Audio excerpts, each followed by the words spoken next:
கைமடிப்பு, கழுத்து மடிப்பு, கால் மடிப்பு இந்த 3 இடங்களிலும் கருப்பான பட்டை விழுந்தால் கணையத்தில் இன்சுலின் சுரப்பு அதிகமாகிறது.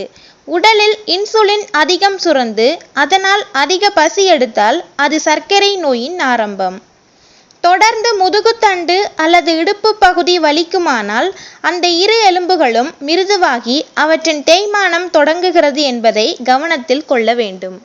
கைவிரல் நகங்களுக்கு மேல் மெல்லிய கருப்பு கோடு தெரிந்தால் இருதயத்தில் பிரச்சினை தொடங்குகிறது.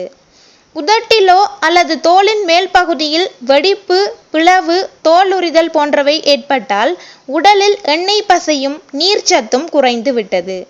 கண்களிலோ அல்லது மூக்கிலோ தொடர்ந்து அரிப்பு ஏற்பட்டால் ஜலதோஷம் பிடிக்கப் போகிறது என்பதை தெரிந்து கொள்ளலாம்.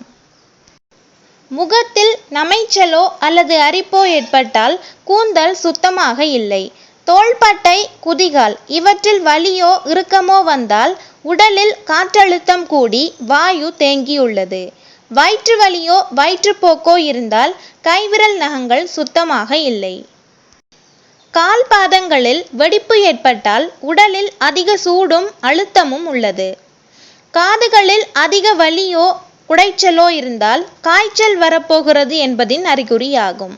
முழங்கால் மூட்டு அல்லது கால்களில் மணிக்கட்டில் வலி ஏற்பட்டால் உடல் எடை அதிகரித்து விட்டது. எனவே அதனை குறைக்க வேண்டும் என்பதை புரிந்து கொள்ள வேண்டும்.